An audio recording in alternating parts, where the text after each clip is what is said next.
não tenho o dom de falar do Evangelho ou não sou um pregador. Muita gente fala isso para evitar falar do Evangelho para alguém, sabe? Mas eu vou dizer uma coisa para você. Deus nos usa. É engraçado, né? Ele nos inclui no plano dele para chamar todos os nossos irmãos, todos os conservos, né? Eu vou contar uma história para vocês. É uma história até bem famosa ao longo da caminhada da igreja, né? Da história moderna da igreja, digamos assim. O ano era 1850, na Inglaterra. Em uma pequena cidade do interior. E aí um jovem, ele decidiu ir à igreja. Esse era um jovem que estava se sentindo angustiado, né? E aí ele decidiu ir à igreja. E aí ele queria ir à igreja que a sua família toda frequentava, que era uma igreja maior. E aí ocorreu uma nevasca nesse dia, né?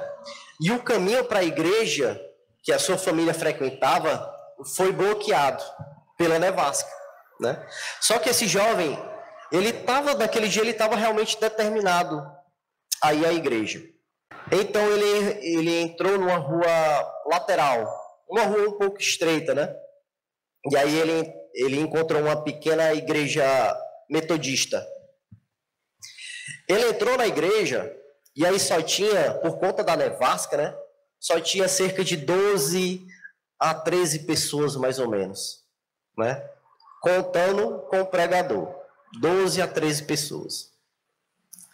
E aí o pastor faltou por conta da nevasca, porque o pastor morava longe, né? Muito longe da congregação, e faltou nesse dia, né? E aí subiu no púlpito um jovem diácono. Ele subiu para pregar. Só que tinha um problema. Era a primeira vez que esse diácono ia pregar. Ele nunca tinha pregado o evangelho na vida dele. E aí, irmãos, o nome desse diácono era John Eglin, né? E ele pregou em Isaías 45. Por favor, abram suas Bíblias em Isaías 45.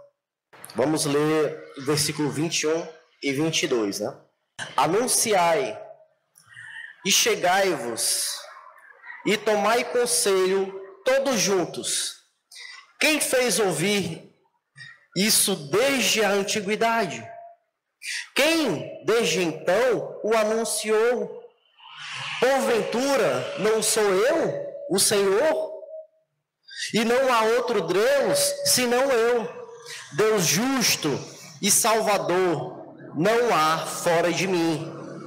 Olhai para mim e sereis salvos, vós, todos os termos da terra, porque eu sou Deus e não há outro. Essa foi a mensagem daquele diácono. A primeira pregação dele. Um texto simples, né? E aí ele falou por cerca de mais 10 minutinhos. Tinha pouca gente na igreja, só 12 a 13 pessoas. E ele pregou mais 10 minutos, somente martelando nessa mensagem. Ele não tinha tanta habilidade assim, né, com a palavra de Deus. Então, ele ficou só nesse texto. E aí ele esmiuçou um pouco esse texto, mas martelou esse texto.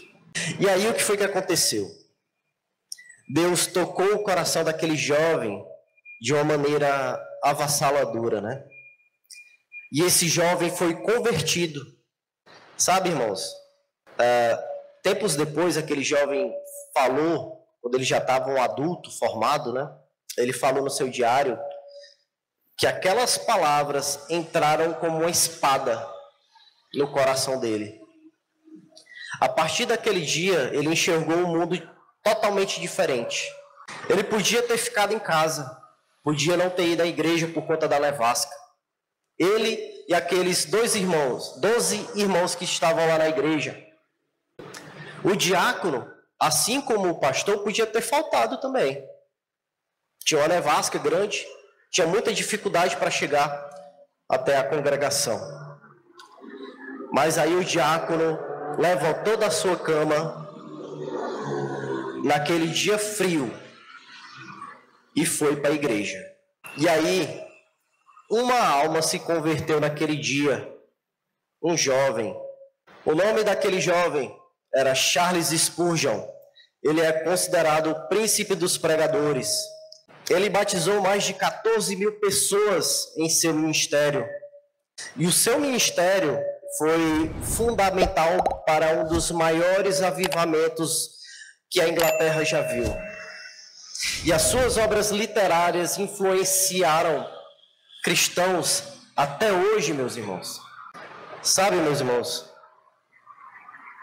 às vezes Deus não chama a gente para ser um Charles Spurgeon da vida.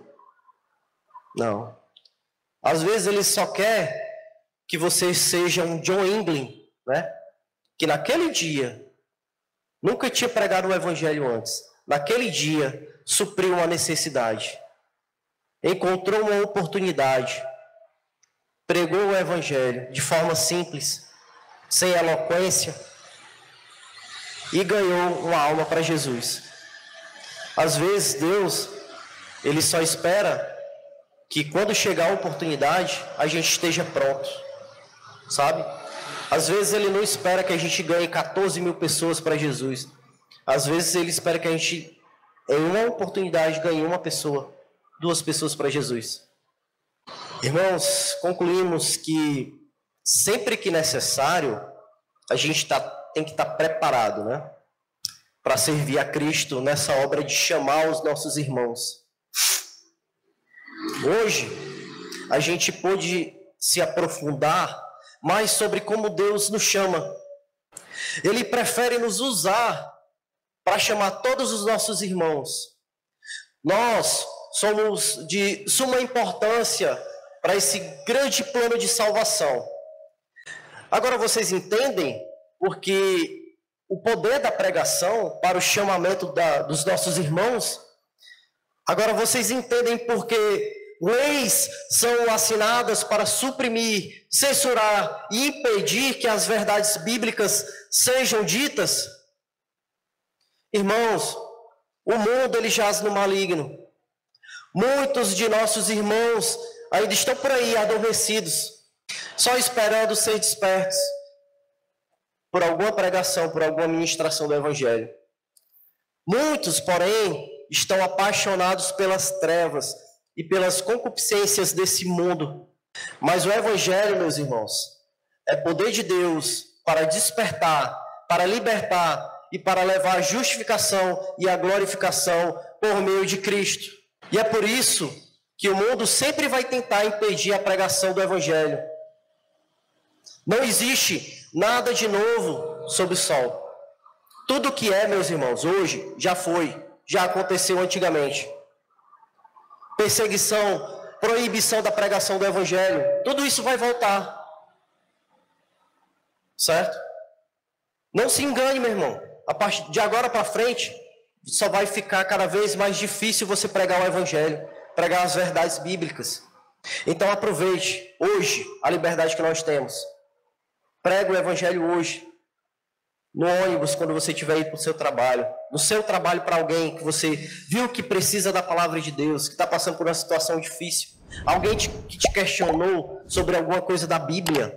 Você aproveita, responde e já prega o Evangelho para ela. Certo?